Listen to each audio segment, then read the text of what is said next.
I don't give a damn if she's your friend or if she's dying, Elena. You've disgraced this name by dropping out, and we aren't giving you another cent."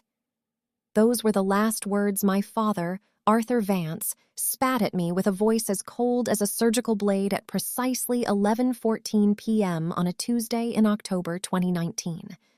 The air in our Greenwich, Connecticut estate felt heavy and stagnant, smelling of expensive mahogany polish and the peat-heavy scent of the $2,500 bottle of Macallan 25-year-old sherry oak scotch he held in his hand.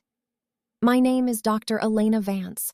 I am 32 years old, and today I stand as the chief of trauma surgery at Mercy Rest Medical Center, but for the last 5 years, I have been nothing but a ghost to my own bloodline because of a single masterfully crafted lie spun by my sister Claire. But last night, that ghost became the only thing standing between her and a black plastic body bag. Now, let me take you back to that October night, to the moment my world fractured. I can still hear the rhythmic, metallic ticking of the cooling engine of my rusted 2010 Ford Focus parked on the gravel driveway, looking like a discarded toy next to my father's pristine, midnight black 2019 Mercedes-Benz S-Class. My hands were shaking, not from the cold, but from the sheer weight of the injustice. My best friend, Samantha, was lying in the ICU at Yale New Haven Hospital after a horrific multi-car pileup on I-95. She needed an emergency neurosurgical intervention that her basic insurance wouldn't cover, a $75,000 procedure that was the difference between life and a permanent vegetative state. To my family, that sum was a rounding error, a mere fraction of what they spent on the annual gala for the Historical Society. Yet to me, it was a mountain I couldn't climb alone. I stood in the foyer, the soles of my worn-out sneakers leaving faint, damp marks on the hand-knotted Persian rug that cost more than my entire 4-year undergraduate tuition. My father didn't even look at me. He looked through me, his eyes fixed on some distant point of disappointment. My mother, Lillian, stood by the grand staircase, her fingers nervously twisting the $15,000 Cartier love bracelet on her wrist, her silence more deafening than my father's shouting. They had already been poisoned. Claire, the golden child, the one who had stayed close and played the role of the dutiful daughter while I worked 80-hour weeks as a resident, had delivered her masterpiece of deception. She had convinced them I had dropped out months ago to pursue a life of reckless spending and failed business ventures. She had even gone so far as to forge emails from the dean's office using a spoofed domain she'd paid a dark web freelancer $300 to set up. "Dad, I have my hospital ID in my bag. I am literally in the middle of my residency. Please just look at the documents," I pleaded, my voice cracking as the radiator in the hallway hissed, a sound that felt like it was mocking my desperation. But he only waved a hand dismissively, the ice cubes clinking in his crystal glass with a sharp, final sound. "Claire showed us the truth, Elena. She's the only one who doesn't come to us with a handout and a mouthful of excuses. Go find your dying friend somewhere else. You are dead to this house." I walked out into the biting October wind, the smell of damp leaves and wood smoke filling my lungs, and as the heavy oak doors clicked shut behind me, I felt the cord to my past sever with a physical jolt. I had $47 in my checking account at Wells Fargo and a tank of gas that was dangerously close to E. For the next 5 years, I built a fortress out of my own scars. I moved to Chicago, took on a mountain of student loans that now carry a monthly interest payment of $1,200, and worked until my eyes were permanently bloodshot from the fluorescent lights of the operating theater. I specialized in the most brutal, high-pressure environment known to medicine, trauma surgery. I learned to stitch together shattered lives while mine remained a jagged mess of unresolved resentment. I became the woman who could stabilize a gunshot wound to the thoracic aorta in under 6 minutes, the woman who didn't flinch when the red trauma phone rang at 3 a.m. I was no longer Elena, the disgraced daughter. I was Dr. Vance, the final authority on life and death. But the past has a way of catching up to you, usually in the most sterilized environments. Last night, the pager on my hip buzzed with a Tier 1 trauma alert. The paramedics were bringing in a 35-year-old female unrestrained driver, high-speed collision on Lakeshore Drive. The vehicle was a 2024 Porsche Cayenne, the exact model my father had promised Claire for her 30th birthday. As the automatic glass doors of the ambulance bay hissed open, a gust of frigid Chicago air followed the gurney in. The woman was covered in blood, her face unrecognizable beneath a mess of glass shards and hematomas, her blood pressure cratering at 70/40. I didn't recognize her at first. All I saw was a patient, a puzzle of broken bones and ruptured organs. I called for 2 units of O-negative blood, ordered a portable X-ray, and began the rapid sequence intubation. It wasn't until I reached for her wrist to check for a distal pulse and saw the thin, distinctive scar on her forearm, the one she got when we were children playing in the woods behind our Greenwich home, that the world tilted on its axis. My hands, usually as steady as a mountain, faltered for a fraction of a second. It was Claire. Behind her, sprinting through the waiting room, were 2 people I hadn't seen in half a decade. My father looked older, his expensive wool coat from Brooks Brothers stained with road grime, and my mother was hysterical, clutching a designer handbag like a lifebuoy. They saw me. They saw the name Doctor. Elena Vance, Chief of Trauma Surgery, embroidered in crisp navy thread on my white coat. They saw the authority I wielded, the way the nurses and residents moved instantly at my command. My father's jaw dropped, his face turning a sickly shade of gray. The irony was a bitter pill that seemed to choke the air out of the room. The daughter they had cast out as a failure was now the only human being on earth capable of preventing their favorite child from entering a morgue drawer. "Elena," my mother whispered, her voice trembling, her eyes wide with a mixture of terror and a sudden, sickening realization of the lie she had lived. I didn't look at them. I kept my eyes on the monitor, watching Claire's heart rate climb to a dangerous 140 beats per minute. "I am the attending surgeon on record," I said, my voice flat and professional, devoid of the warmth they had once known. "If you want her to live, you will step behind the red line and let me do my job. In this room, I am not your daughter. I am the only chance she has." I watched the realization sink in, the cost of their pride, the price of their silence. Every bill I had struggled to pay, every night I had spent hungry in a cold apartment, every holiday I had spent alone while they toasted to Claire's manufactured success, it all culminated in this moment under the harsh, unforgiving LED lights of Trauma Bay 1. Family isn't a biological contract signed at birth. It isn't the name engraved on a mailbox or the shared DNA in a blood sample. Family is the person who stands by you when the world goes dark, the one who chooses to see you when you are invisible. And as I prepped the scalpel to perform a lateral canthotomy to save her vision, I realized that I was no longer seeking their approval. I was simply the consequence of their choices. Their golden girl was fading, and the ghost they had created was the only one with the power to pull her back. Growing up in Greenwich, Connecticut, within the suffocating confines of the Vance estate, meant living in a world where love was measured in brand names and parental affection was a currency I was never permitted to earn. The financial and emotional canyon between me and my sister, Chloe, was deeper and more treacherous than the Grand Canyon itself, a jagged rift that defined every waking second of my youth. Our parents, Robert and Diane Vance, didn't just prefer Chloe, they worshipped at the altar of her supposed perfection, molding her into the ultimate trophy daughter while I was relegated to the status of a background character in my own life. While Chloe glided through the hallways of Greenwich High School in $780 Gucci Jordan leather loafers that my father bought her without a second thought, I was forced to navigate those same halls in scuffed off-brand sneakers found in the clearance bins of a discount warehouse, my toes cramped and my pride bruised. But I'm getting ahead of myself.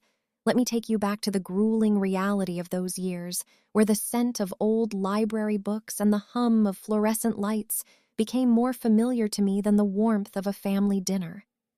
To understand the depth of the betrayal that led to last night's emergency room confrontation, you have to understand the sheer, exhausting weight of the life I was forced to build from nothing. While Chloe enjoyed a life cushioned by the Vance family fortune, I was drowning in the cold, hard numbers of survival.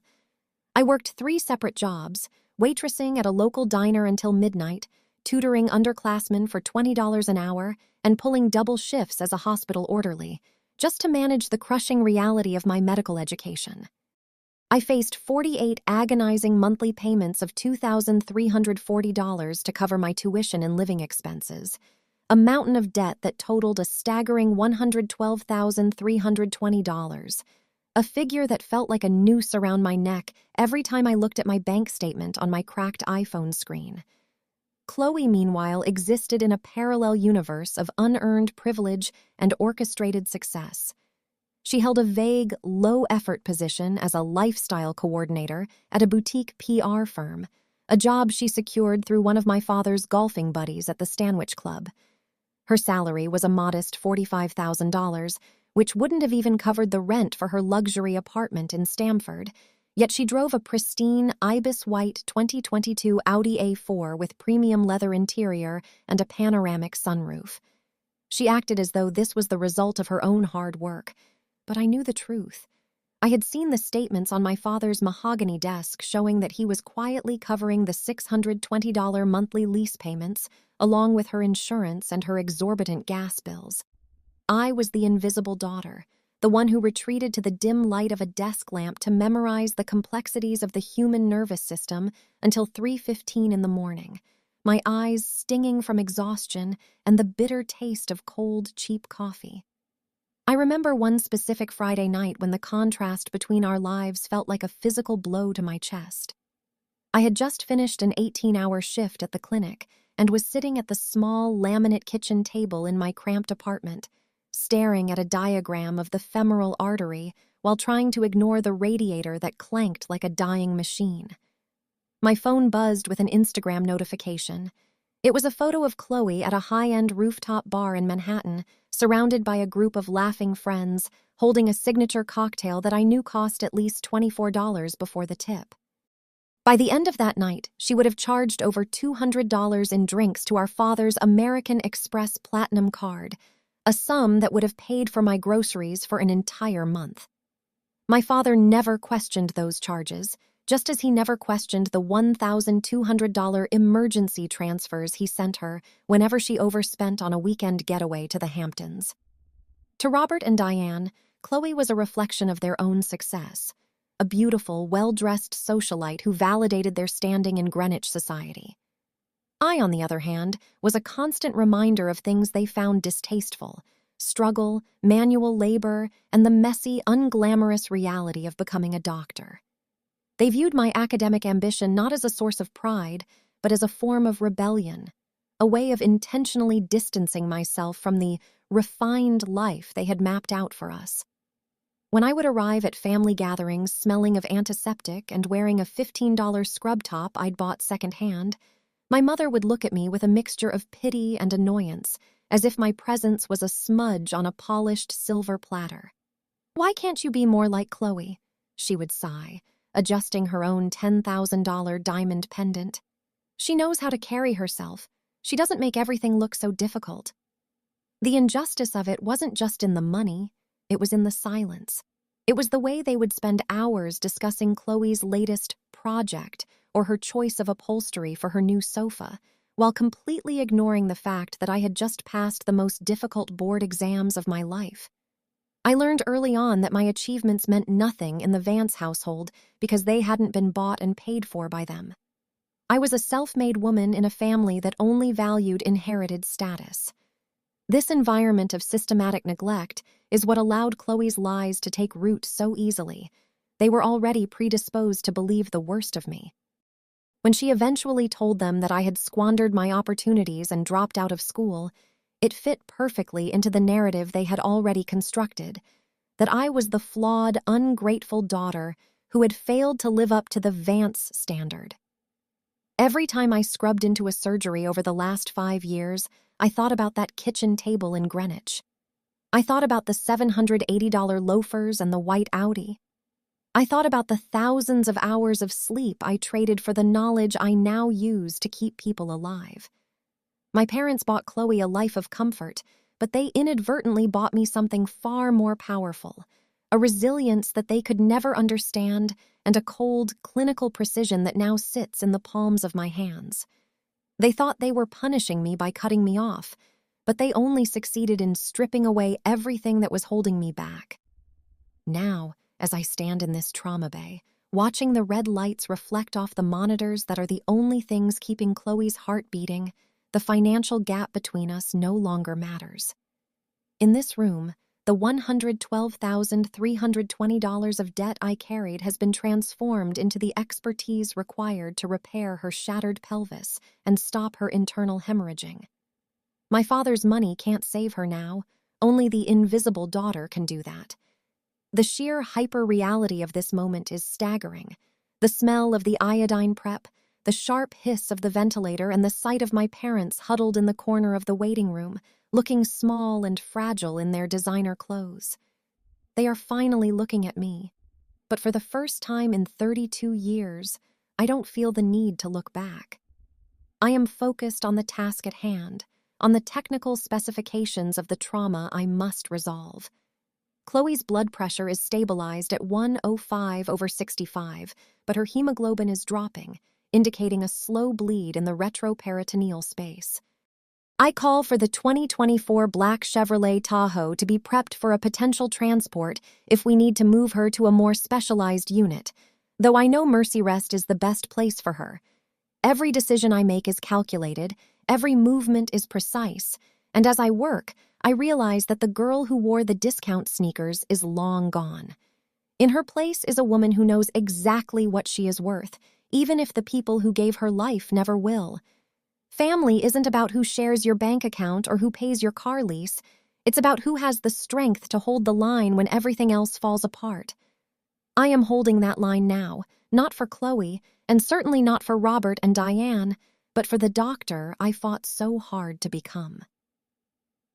The point of no return arrived with a chilling suddenness during the grueling winter of my third year at Yale School of Medicine, a period that should have been defined by clinical rotations and the mastery of diagnostic procedures, but instead became the crucible of my family's ultimate betrayal. My roommate and closest confidant, Sarah, a brilliant girl who could recite the entire Krebs cycle backwards and dreamt of being a pediatric oncologist, received a diagnosis that felt like a death sentence whispered in a sterile hallway. Stage 4 pancreatic cancer. The world didn't just stop. It fractured, leaving me standing in the wreckage of our shared dreams as I looked at the clinical scans that showed the aggressive shadows spreading through her young body like ink in clear water. Without a second thought, I navigated the complex bureaucracy of the university administration to file for an official one-semester leave of absence so I could become her primary caregiver, ensuring every single document was personally signed and notarized by the Dean of Medicine to protect my academic standing. In a moment of vulnerability, driven by the sheer exhaustion of spending 20 hours a day in a hospital chair, I made the fatal mistake of trusting my sister Chloe, thinking that surely the gravity of a life-and-death situation would bridge the gap between us. I called her from the hospital cafeteria, the scent of burnt coffee and industrial disinfectant clinging to my hair, and explained the situation in detail, pleading with her to help me break the news gently to our parents so they wouldn't worry about my temporary absence from the curriculum. But Chloe didn't see a sister in need of support. She saw a tactical opportunity to finally erase me from the Vance legacy and solidify her position as the sole heir to our family's prestige and fortune. While I was holding Sarah's hand through the bone-deep chills of her first chemotherapy session at the Smilo Cancer Hospital, Chloe was on the phone with our parents, weaving a web of lies so intricate and toxic that it would take years to unravel. She didn't just tell them I had left school. She claimed I had been expelled in disgrace after being caught in a drug-fueled spiral that had supposedly been hidden from them for months. With a calculated precision that bordered on sociopathic, she told Robert and Diane that I had developed a severe addiction to synthetic opioids and was currently living in a squalid off-campus apartment with a dangerous high-level dealer who was using me for my remaining tuition money.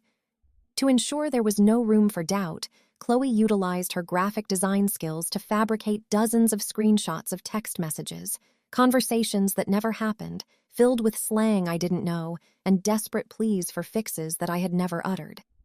She presented these to our parents on her high-resolution iPad Pro during a Sunday brunch at the country club, watching as their faces turned from confusion to a deep, burning shame that quickly calcified into hatred. The climax of this orchestrated nightmare occurred on a Tuesday evening in November, a night where the freezing rain lashed against the windows of Sarah's palliative care suite, and the only sound was the rhythmic, mechanical wheezing of the ventilator, the BPAP machine that was keeping her lungs from collapsing. I was sitting in the corner, illuminated only by the bluish glow of the vitals monitor, when I tried to call my mother to ask if she could send some of my old warm blankets from the Greenwich house. The call didn't even ring. It went straight to a generic recording stating that the caller was not accepting transitions from my number. Confused and rising with a cold dread, I tried my father's cell, then the landline at the estate, only to realize with a sickening jolt that I had been systematically blocked across every platform. My heart hammered against my ribs, a frantic, trapped bird, as I opened my laptop to find a single final email from my mother, Lillian, sent at 9:42 p.m. The subject line was blank, but the content was a series of jagged sentences that cut deeper than any scalpel I would ever hold in an operating theater. "We have seen the evidence of your degradation, Elena, and we will not allow the Vance name to be dragged through the mud of your choices," the email began, the words shimmering on the screen through my sudden tears.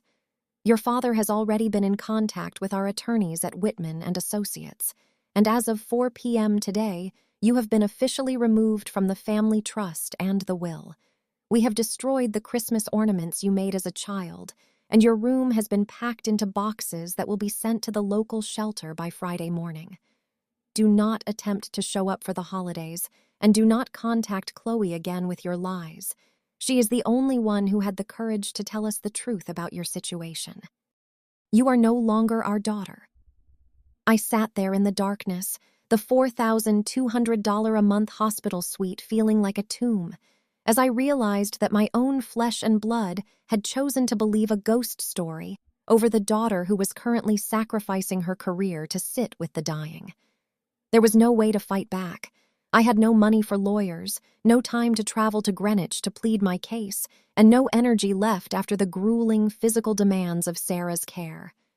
Every cent I had left, exactly $1,432.18 in my savings account, was being funneled into Sarah's experimental medications and the specialized nutritional shakes she needed to keep her weight above 90 pounds. Chloe knew this. She knew I was trapped by my own compassion, and she used that entrapment to bury me alive in my parents' eyes. The irony of that night is a heavy, bitter stone I have carried in my pocket for 5 years. While I was being accused of being a drug addict and a disgrace, I was actually performing the most sacred duty of a physician, which is to provide comfort in the face of the inevitable. I spent the rest of that night recording Sarah's oxygen saturation levels every 30 minutes and wiping her brow with a cool cloth, while my parents were likely sitting in their climate-controlled library, toasting to their purity and the removal of the stain that was my existence. They didn't care to verify the facts. They didn't call the university or the dean. They simply accepted the narrative that allowed them to feel superior. Chloe had given them a villain to hate, and they had embraced it with a terrifying enthusiasm because it was easier than dealing with the complicated reality of a daughter who didn't fit their narrow mold. Now, as I stand in the trauma bay of Mercy Rest, looking at Chloe's mangled leg and the deep laceration across her abdomen, I remember the feeling of that cold hospital room in 2019. I remember the silence of my phone and the finality of that email. I look at my father, who is now sobbing in the hallway, his face pressed against the glass partition, and I see the man who thought $112,000 in debt was a reason to discard a child. He is wearing a cashmere coat that probably costs $3,000, and yet he is powerless. He is looking at me with eyes that are begging for a miracle, forgetting that he spent the last 5 years telling anyone who would listen that I was a lost cause. I am the one holding the 10-blade scalpel now. I am the one who understands the technical specifications of the 2024 Porsche Cayenne's steering column and how it crushed her iliac artery, and I am the one who will decide the pace of this intervention. Family isn't the people who share your holiday photos while plotting your downfall behind your back. Family isn't a legal document or a line in a will that can be erased with a single signature from a spiteful man. Real family is the commitment to the truth, even when the truth is inconvenient or painful. Sarah died 3 weeks after that email was sent, holding my hand and thanking me for being the only person who stayed. My parents weren't there for her, and they weren't there for me. They chose the lie because the lie was gilded in Gucci loafers and Audi leases. But as I prepare to open Chloe's chest to stabilize a suspected pericardial tamponade, I realize that the most profound justice isn't revenge. It's the fact that I am the only one in this room who knows exactly who I am and what I am capable of. I am Dr. Elena Vance, and I didn't need a single cent of their money to save the life of the person who tried to destroy mine. That night, the interior of my battered 2012 polished metal metallic Honda Civic felt less like a car and more like a pressurized oxygen chamber where the very air I breathed was thinning out, leaving me to suffocate in the silence of a deserted parking lot. The dashboard clock glowed a haunting amber, reflecting off the condensation on the windows as I stared with unblinking eyes at the screen of my iPhone 6, where the Chase banking app displayed a balance that felt like a cruel punchline, exactly $4.12. My fingers, calloused from hours of gripping textbooks and cold surgical steel in the anatomy lab, trembled slightly as I reached into the glove compartment and pulled out an old, dusty checkbook from a local Connecticut bank that my father had once insisted I open. I flipped to the very last blank check, the one with the blue security watermark, and on its pristine white back, I began to draw a line, a border, a wall, a final demarcation point of my soul. On the left side of that makeshift ledger, I scrawled the words, "Family who believes a liar without a single shred of evidence."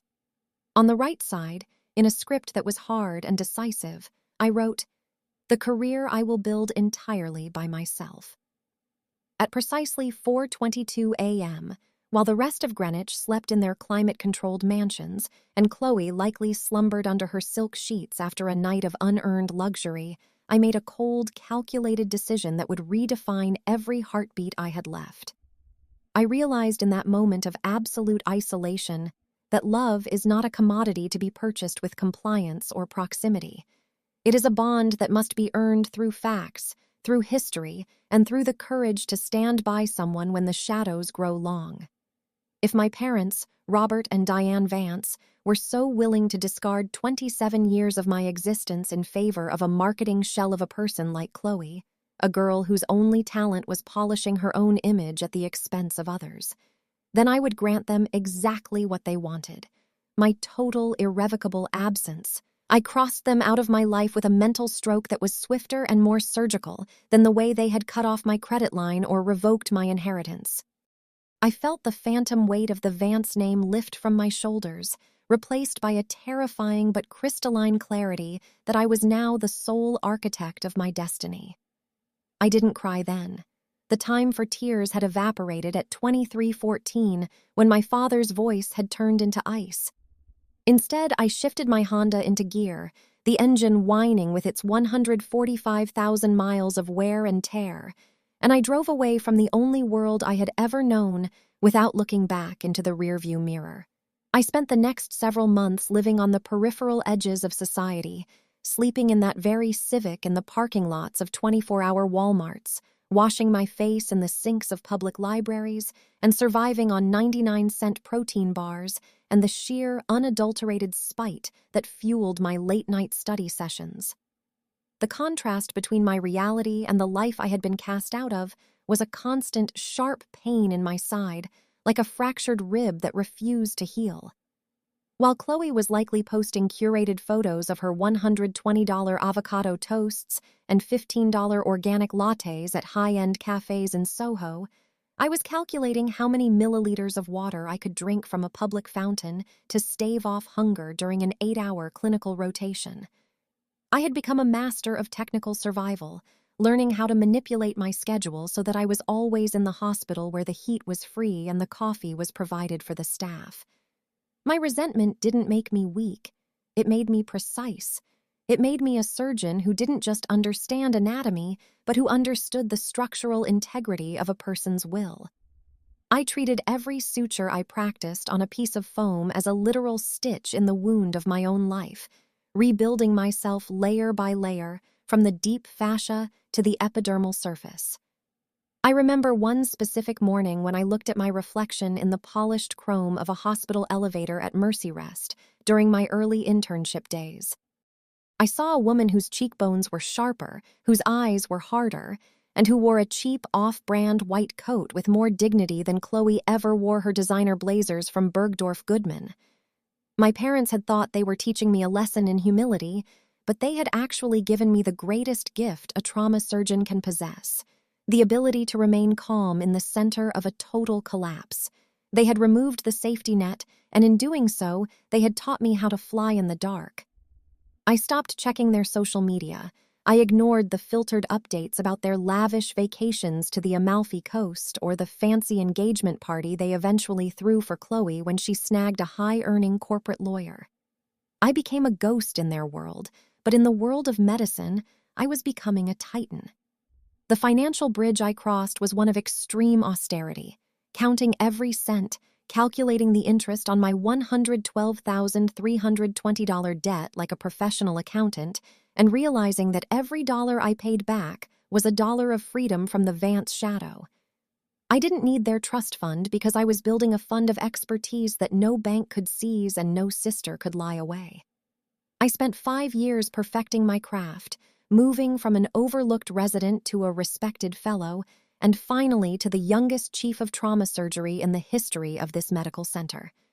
I specialized in the most high-stakes environments: gunshot wounds, high-speed vehicular collisions, and complex internal hemorrhaging, because I knew what it felt like to bleed out internally while the world watched and did nothing.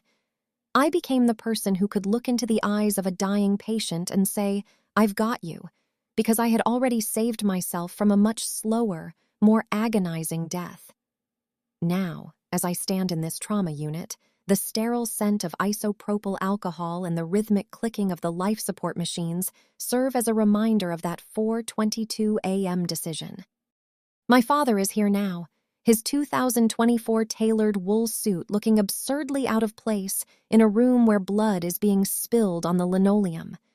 He is looking at me not as a daughter, but as a goddess of life and death, his eyes darting from my name tag to the surgical instruments I am handling with effortless grace. He doesn't know about the night in the Honda Civic. He doesn't know about the $4.12 or the back of the checkbook where I erased his name from my heart. He only sees the outcome of his betrayal, a woman who is so far beyond his reach that his millions of dollars cannot even buy him a conversation with her. I am currently focused on the technical specifications of Chloe's internal damage. Her spleen is ruptured, and there is a grade 4 liver laceration that requires immediate packing. I am moving with a fluidity that comes from 5 years of choosing myself over a family that chose a lie. Every order I bark at the nurses, every adjustment I make to the ventilator, and every millimeter of the incision I am about to make is an echo of that cold morning in 2019. I didn't just survive their abandonment, I used it as the foundation for a life that is so much more substantial than the hollow marketing project they call a daughter. As I prepare to enter the operating room, I realize that the ledger I drew on the back of that check is finally balanced. The family column is a 0, a void, a forgotten memory. The career column is a towering monument of resilience and skill. Family isn't a bloodline that can be weaponized against you. It is the person you become when you have nothing left but your own 2 hands and the refusal to break. I am not a Vance anymore. I am Dr. Elena Vance, and I am the only one who can decide who lives and who dies in this room. My father's tears are just salt and water, but my skill is the difference between a funeral and a second chance. I choose to do my job, not for them, but for the girl who sat in that Honda Civic and dared to believe she was worth more than their silence. The next 5 years of my life were not merely a passage of time. They were a cold, calculated, and systematic siege against the fortress of lies my family had constructed, a period defined by an almost monastic devotion to my career and the gathering of an undeniable arsenal of truth. To fund this campaign of survival and excellence, I took out additional high-interest student loans at a punishing 6.8% annual rate, effectively betting my entire future on my ability to outwork every other human being in the medical field. While my peers were attending social mixers and my sister, Chloe, was meticulously curating her Instagram feed with sun-drenched photographs from her weekend getaways to the Hamptons, posing on the decks of yachts with chilled glasses of Veuve Clicquot, I was clocking 90 hours a week in the high-pressure environment of the trauma ward. My reality was measured in the rhythmic beep of heart monitors, the smell of surgical scrub, and the taste of lukewarm cafeteria coffee consumed at 3 o'clock in the morning, yet every exhaustion-induced headache only served to sharpen my resolve. I wasn't just working to become a surgeon, I was building a dossier, a comprehensive record of my existence that would eventually act as a wrecking ball against the Vance family legacy of deception. I sought out and hired a private auditor and forensic specialist, a man named Mr. Miller, whose office in a pre-war building in downtown Chicago felt like a relic from a different era, smelling of expensive pipe tobacco, aged bourbon, and the heavy, comforting scent of old leather-bound ledgers. Mr. Miller was a man of few words and surgical precision, the kind of professional who understood that in the world of the wealthy, secrets are the most valuable currency, and the truth is often buried under layers of digital noise. Together, we began the painstaking process of assembling my arsenal, starting with a certified gold-embossed copy of my medical school diploma with honors from Yale, a document that Chloe had told my parents didn't even exist. We moved on to my financial records, compiling tax transcripts and W-2 forms that proved my meteoric rise within the medical hierarchy, showing a base salary of $340,000 as I transitioned into my role as a trauma surgeon, a figure that dwarfed the measly $45,000 salary my father was still supplementing for Chloe. I wanted the paper trail to be ironclad, a fiscal testament to my independence that made my father's disinheriting me look like a minor clerical error rather than a life-shaping punishment. However, the crown jewel of our investigation, the most lethal component of the 2-inch-thick manila folder we were compiling, was the digital forensic evidence of Chloe's specific malice. Mr. Miller's team managed to trace the unique IP addresses and metadata from a series of anonymous vitriolic complaints sent to my residency director 3 years prior, complaints that had accused me of professional misconduct and drug diversion in an attempt to get me fired before I could even begin. The digital fingerprints led directly back to a high-end VPN service registered to a credit card Chloe had used while staying at a boutique hotel in Miami, providing a direct, undeniable link between her hands and the attempted sabotage of my medical license. I remember sitting in Mr. Miller's dimly lit office, watching the dust motes dance in a sliver of afternoon sun as he slid the final printed logs across his mahogany desk toward me. "She didn't just want you out of the family, Dr. Vance," he said in his gravelly voice, his fingers stained with ink. "She wanted you destroyed." I looked at those pages, the cold, technical specifications of her betrayal, and I felt a strange sense of peace settle over my bones. A realization that the emotional gap I had felt for years was now bridged by a mountain of evidence. I wasn't the broken daughter they remembered. I was a predator of facts, waiting for the right moment to strike. Every night when I returned to my apartment, a minimalist high-rise space in Chicago's Gold Coast that I paid for with my own hard-earned money, I would open that manila folder and flip through the documents, feeling the weight of the thick, high-quality paper between my fingers. I kept it in a fireproof sentry safe under my bed, a physical manifestation of my survival and my eventual triumph. I knew that my parents were likely still receiving Chloe's fabricated updates about her successes and my supposed downfall, but I also knew that facts have a way of surfacing when the pressure is highest. I had become the chief of trauma surgery at Mercy Rest, not by luck, but by outmaneuvering every obstacle they threw in my path, and my arsenal was now complete, containing every tax return, every peer review, and every digital log needed to dismantle the Vance family's reality. The hyper-realism of my life during those 5 years was a stark contrast to the gilded vacuum Chloe inhabited.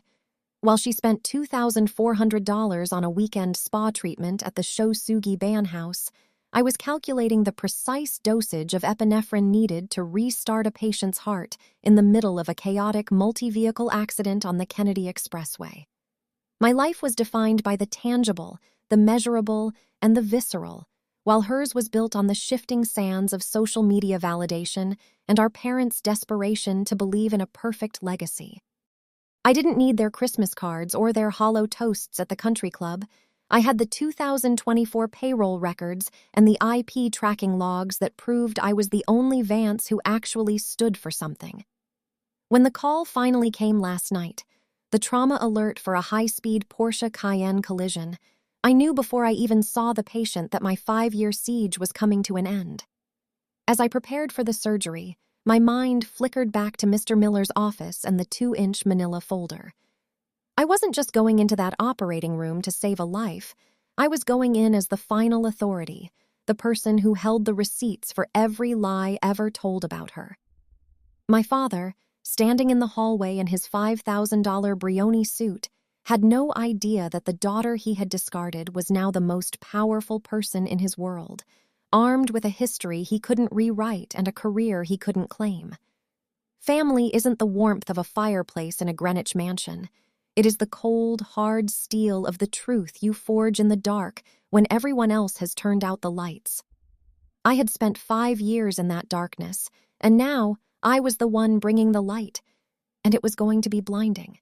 As I began the primary survey on Chloe, my hands moving with the practiced efficiency of someone who had performed this exact procedure hundreds of times, I felt the presence of that manila folder in my mind, every page a shield against the guilt my parents were trying to project onto me. They wanted me to be the savior, the daughter who would forget the past for the sake of the present. But they didn't realize that I was a surgeon of the past as well as the present. I was going to fix Chloe's internal bleeding, and then I was going to perform a much more radical surgery on the Vance family history, cutting away the rot of Chloe's lies with the precision of the forensic audit I had commissioned. The $112,320 of debt I had once carried was now just a footnote in a story of absolute, unyielding competence. I was Dr. Elena Vance, and the siege was over. The occupation of the truth was about to begin. The trap snapped shut without a single ounce of my interference, a cosmic irony delivered by the cold hands of fate at exactly 3:07 a.m. on a bitter Thursday in January. I was in the surgeon's lounge, the taste of a lukewarm black coffee from the break room's Keurig still lingering on my tongue, when my pager exploded with the high-pitched, rhythmic shrieking of a Level 1 trauma alert. The red digital text on the small screen flickered with clinical brutality. Level 1 trauma, MVC, high-speed collision on I-91, 75 miles per hour impact, multiple casualties suspected. I felt the familiar surge of adrenaline, a cold and sharp clarity that overrides exhaustion, as I abandoned my half-empty cup and sprinted toward the surgical wing, the rubber soles of my specialized Dansko clogs squeaking against the polished linoleum floors of Mercy Rest Medical Center. As I burst through the double swinging doors of the trauma bay, the air was thick with the scent of ozone, road grime, and the unmistakable metallic tang of fresh blood that signaled a life on the precipice of total collapse. There, lying on the stainless steel trauma table, surrounded by a frantic team of residents and nurses, was Chloe Vance, the sister who had spent 5 years polishing her golden pedestal while systematically dismantling my reputation. She was no longer the poised socialite from the Greenwich garden parties. She was a broken puzzle of human anatomy, her face obscured by a C-collar and an oxygen mask, her expensive silk blouse shredded and soaked in a deep, dark crimson. The monitors were screaming in unison with her failing physiology, her blood pressure cratering at 70/40, a lethal indicator of a massive retroperitoneal hemorrhage and a grade 5 splenic rupture. I stood at the head of the bed for a fraction of a heartbeat, my gloved hands hovering over her shattered body, realizing that the girl who had lied to steal my inheritance now relied on the very skills she claimed I never acquired to keep her soul from slipping out of her body. In the hallway, separated from the controlled chaos of the trauma bay by a thin sheet of reinforced glass, stood Robert and Diane Vance, looking like tragic relics of a world that no longer had any power over me. My father was clad in his $1,200 charcoal cashmere overcoat from Loro Piana, his knuckles bone white as he gripped the fabric with a desperation that no amount of old money could alleviate. My mother, Diane, was a hollowed-out shell of her former self, sobbing uncontrollably into the shoulder of a bewildered night shift nurse, her perfectly manicured nails digging into the woman's scrubs as if she could claw her way back to a reality where they were still in control. They were shouting, demanding to speak to the chief, screaming for the best surgeon in the state to be summoned immediately, offering blank checks and political influence to anyone who would listen. They were searching for a savior in a white coat, completely oblivious to the fact that the elite specialist they were praying for was the same daughter they had ceremoniously buried in their hearts 5 years ago. I ignored their muffled cries, turning my back to the glass as I signaled the team to prep for an emergency exploratory laparotomy right there in the bay, if we couldn't stabilize her enough for the trek to OR4. I need 4 units of O-negative on the rapid infuser now, and call the blood bank for a massive transfusion protocol, I barked, my voice sounding foreign even to myself, a hard, surgical instrument forged in the fires of their abandonment. I watched the ultrasound screen, the fast exam showing a terrifying amount of free fluid in the peritoneal cavity, a black sea of blood that was drowning Chloe's internal organs. Every technical detail of the 2024 Porsche Cayenne she had been driving, the reinforced steel of the A-pillar, the deployment speed of the side curtain airbags, the exact force required to snap a human femur, flashed through my mind like a schematic. The irony was a physical weight. The luxury vehicle my father had bought her to celebrate her achievements had become the very cage that nearly crushed her out of existence.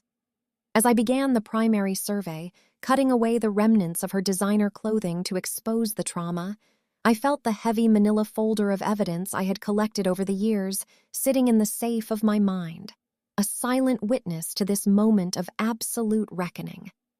I was performing the lateral canthotomy to relieve orbital pressure, my movements fluid and precise, while just a few feet away, my parents were begging for a miracle from a stranger. They didn't recognize me behind the surgical mask and the sterile goggles. To them, I was just a nameless authority figure, a cog in the medical machine they were trying to bribe with their prestige. The sheer hyper-reality of the situation was staggering. The smell of the betadine prep, the hiss of the ventilator breathing for my sister, and the muffled sound of my father's voice calling out for a Dr. Vance because he had heard the name of the chief, but hadn't yet connected the dots of his own lineage. "Get them back to the waiting room," I ordered a security guard, never taking my eyes off the surgical site as I made the initial midline incision. "I can't have civilian interference in a level 1 code." I watched as the guard led my father away, the man who once told me I wasn't worth a cent now looking like a beggar at the gates of my expertise. He looked old, the fluorescent lights reflecting off his balding head, his expensive coat trailing on the floor like a discarded skin. He was looking for the daughter he loved, and he was being pushed away by the daughter he hated, and the tragedy of it was that he didn't even know they were the same person. I felt no surge of triumph, no petty joy in his suffering. I felt only the cold, clinical distance of a professional who had learned that the only thing more powerful than a lie is the silent, unyielding evidence of a heartbeat on a monitor. Family, in that moment, was not the blood that Chloe was losing by the liter into the suction canisters. It was the discipline I had cultivated in the 5 years of silence they had given me.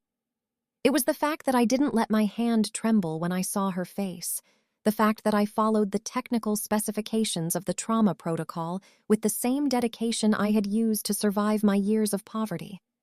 I was stitching her back together not because she was my sister, but because I am a surgeon, and my integrity is not dependent on her worthiness.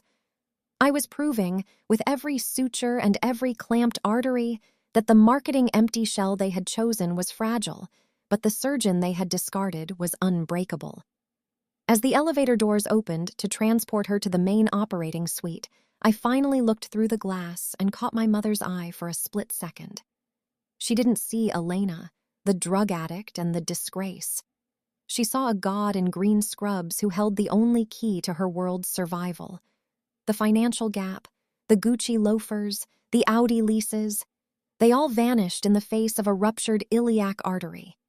My father's $3,000 suit couldn't stop the hemorrhage, and my mother's Cartier bracelet couldn't restart a heart. Only the $112,320 of debt I had carried, converted into thousands of hours of surgical training, had any value in this room. I realized that my parents had spent their lives investing in appearances, while I had spent mine investing in the actual machinery of life. As I stepped into the OR and the scrub nurse began to gown me, I felt the finality of the trap. Chloe would live, because I am excellent at what I do, but the family they thought they had was dead. They had asked for the best, and they had gotten me. And when the masks finally came off in the recovery room, the truth would be a trauma they wouldn't be able to survive with just a blank check. I am Dr. Elena Vance, and this is the moment where the ghost they created finally speaks. I operated for exactly 215 minutes, a grueling marathon of clinical precision where every second was a calculated battle against the encroaching darkness of hemorrhagic shock. Inside the sterile sanctuary of Operating Room 4, the air was chilled to a constant 64 degrees, smelling of ionized blood, cauterized tissue, and the sharp, clean scent of isopropyl alcohol. My hands, encased in size 6.5 sterile latex gloves, moved with a mechanical, almost haunting fluidness as I repaired the grade 5 liver laceration and performed a partial splenectomy, placing each 3-0-proline suture with a terrifying accuracy that ignored the exhaustion clawing at my spine. I was not just a doctor in those 3.5 hours. I was a master craftsman working on a shattered vessel, navigating the complex architecture of the retroperitoneal space, while the 2024 Porsche Cayenne's impact legacy manifested in every ruptured vessel and crushed bone. When the final layer of the abdominal fascia was closed and the rhythmic, reassuring beep of the anesthesia monitor indicated stable vitals at 115/75, I didn't feel the rush of relief. I felt the cold, hard weight of the reckoning that was waiting behind the automatic double doors. When I finally stepped out into the waiting room at 7:12 a.m., the early morning sun was just beginning to cut through the gray Chicago skyline, casting long, unforgiving shadows across the linoleum floor. I intentionally did not remove my blood-splattered surgical gown, nor did I discard the disposable cap that held back my damp hair. I wanted them to see the physical evidence of the labor they had claimed I was incapable of performing. My hospital identification badge, which read Elena Vance, M.D., Chief of Trauma Surgery in crisp, authoritative block lettering, caught the harsh glare of the overhead fluorescent lamps as I marched toward the corner where my past was huddled in expensive, useless fabrics. My father, Robert, jumped to his feet with a sudden, jerky movement, the soles of his $350 Cole Haan pinch-buckled loafers emitting a sharp, rhythmic creak against the sterile floor, a sound that seemed to echo the fracturing of his own reality. He began to shout, his voice a frantic, high-pitched cacophony of demands and desperate pleas for the salvation of his favorite child. But the words died in his throat, turning into a hollow, guttural gasp the second he actually looked at the woman standing before him. The recognition didn't come all at once. It washed over him like a slow, toxic tide, starting with the confusion in his eyes and ending with the visible trembling of his jaw as he realized that the best surgeon in the state he had been praying for was the same daughter he had cast out like a broken toy on a rainy night in October 2019. I didn't give him the chance to speak. I didn't offer a hug, and I certainly didn't offer forgiveness. Instead, I reached into the side pocket of my lab coat and pulled out the 2-inch-thick manila folder, the physical manifestation of 5 years of calculated silence and gathered truth.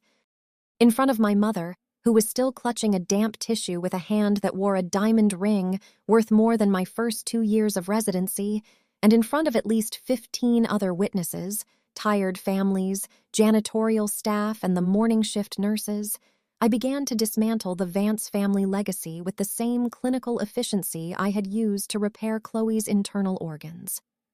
Chloe is alive, and she is currently being moved to the surgical ICU, where she will face a long, painful recovery for her shattered pelvis and internal injuries, I said, my voice projecting with a cold, unwavering authority that filled the entire waiting room, cutting through the silence like a scalpel.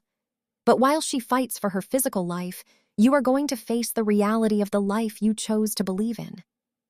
I slammed the folder down on the small, laminate coffee table between us and began spreading the documents out like a deck of cards dealt by a vengeful fate.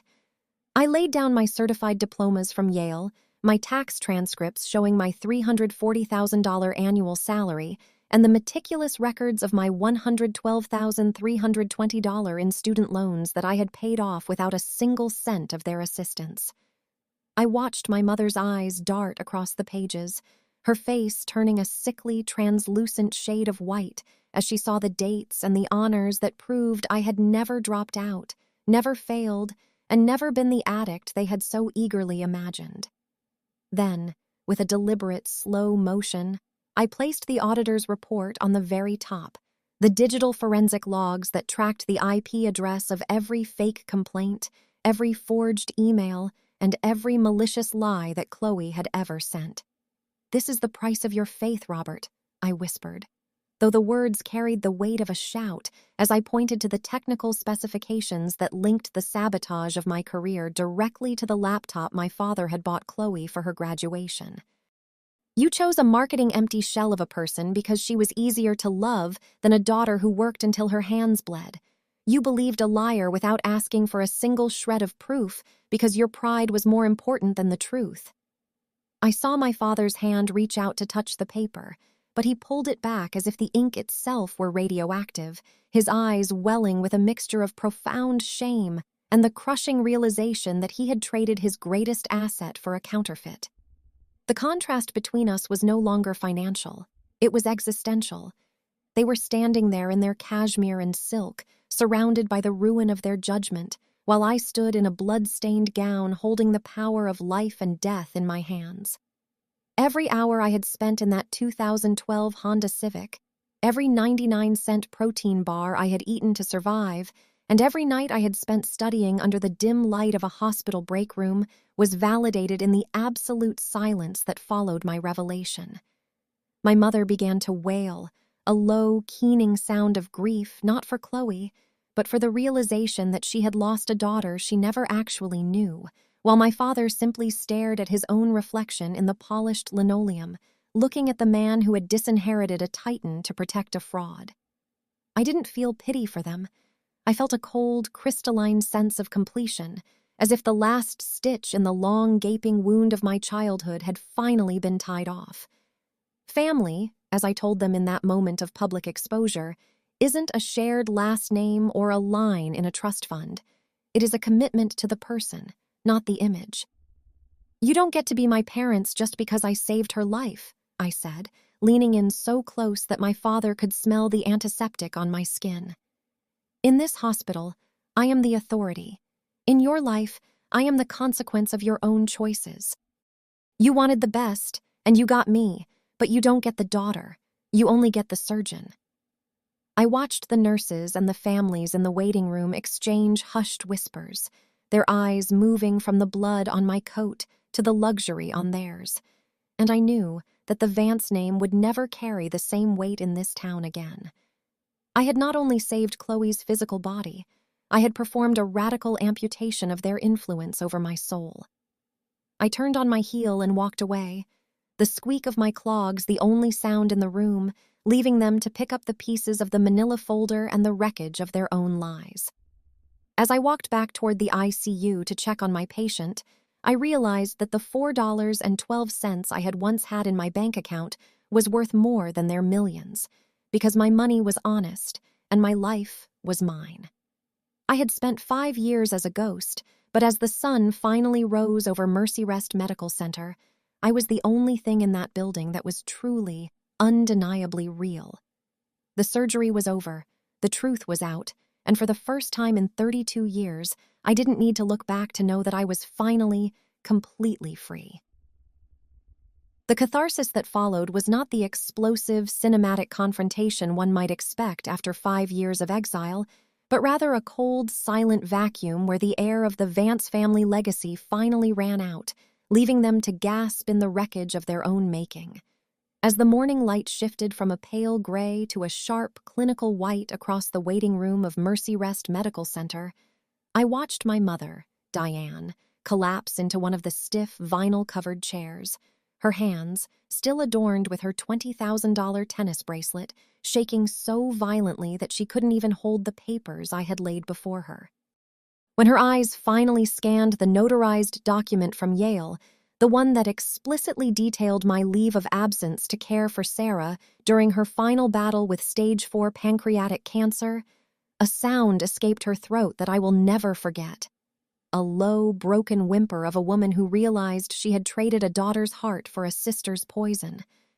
My father, Robert, stood frozen like a statue carved from granite, his lips moving as if he were trying to summon the authority that had sustained him for 60 years.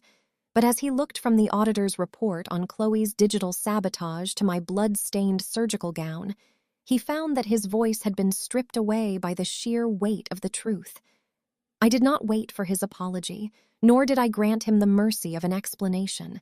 I simply turned my back on him with a finality that echoed through the hollow silence of the hallway, a physical manifestation of the border I had spent half a decade building. Chloe had survived the surgery, pulled back from the edge of the abyss by the very hands she had tried to sever from the medical profession. But the world she was waking up to was one devoid of the gilded cushions she had spent her life inflating. The technical specifications of her recovery were daunting, a multi-month rehabilitation process involving orthopedic stabilization and internal monitoring. But the financial reality was even more brutal, as the hospital billing department had already calculated her uninsured emergency trauma costs at a staggering $142,000. For the first time in her life, the golden child found her credit line severed at the source, because my father, after reading the forensic trail of her malice and the documented evidence of her 5-year deception, had finally, belatedly, found a limit to his indulgence and refused to cover a single cent of the debt. I established a boundary that morning that was harder and more impenetrable than any reinforced concrete wall, informing the hospital's security and administrative staff that Robert and Diane Vance were to be treated as visitors of the patient in room 412, but were never to be granted access to my private office or my personal life again. There would be no more Christmas dinners in Greenwich, no more desperate phone calls at 2 a.m., and no more attempts to bridge a gap that they had allowed to become a canyon. I had successfully performed a radical social amputation, removing the rot of their influence from my existence so that the rest of me could finally heal without the risk of further infection. I watched from the window of the surgical ICU as they walked toward their black 2023 Mercedes-Benz S-Class in the parking lot below, looking small and fragile against the backdrop of the city I had conquered without a single dollar of their inheritance. They were no longer the titans of my childhood. They were just two aging people who had realized too late that you cannot build a legacy on the shifting sands of a convenient lie. Now, as I sit in my own kitchen, a sprawling, minimalist masterpiece of brushed steel and Carrara marble with a panoramic view of the Chicago Bay, I am surrounded by the tangible evidence of my own victory, a victory that was bought with 80-hour work weeks and the refusal to break. I am drinking a double shot of espresso from my high-end Jura Z10 machine, the rich, bitter aroma filling the air as the morning fog lifts off the water, and the only sound in the entire 4,000-square-foot penthouse is the steady, peaceful rhythm of my own breathing and the quiet hum of the city below. I am 32 years old. I am the chief of trauma surgery, and I am the only person in the Vance bloodline who can look in the mirror and see someone who earned everything they have, from the titles on my wall to the quiet peace in my soul. My family was not destroyed by my hand or by some grand act of revenge. They were dismantled by the very lies they had so carefully cultivated and protected, proving that the truth is not just a moral ideal, but a physical force that eventually crushes everything built without it. I think back to that 2012 Honda Civic, to the $4.12 in my bank account, and to the girl who wrote her destiny on the back of a blue watermarked check, and I realize that the silence I hear now is not the silence of loneliness, but the silence of a completed mission. Chloe is a ghost of a life I no longer live, a cautionary tale of what happens when you prioritize image over substance, and my parents are the architects of a house that finally fell in on itself because they were too proud to check the foundation. I have no anger left for them, only a vast, clinical indifference that is the ultimate form of closure, because I have learned that the best way to win a war you didn't start is to build a world where the enemy no longer matters. Family is not defined by the blood that was spilled on my operating table or the names listed in a mahogany-bound will. Family is the people who believe in you when the evidence is stacked against you. And since I was the only one who believed in me for 5 years, I am my own truest kin. As the sun fully illuminates the bay, casting a golden light over the medical center in the distance where I will return in a few hours to save more lives, I feel the weight of the manila folder leave my mind for good, its purpose finally fulfilled. The truth didn't just set me free, it elevated me to a height where their voices can no longer reach, and where their judgments are as insignificant as the dust motes dancing in the sunlight. I am Dr. Elena Vance, a woman forged in the cold and refined by the fire of betrayal, and as I finish my coffee and prepare for the day, I know that the greatest lesson I ever learned wasn't found in a textbook or an operating room.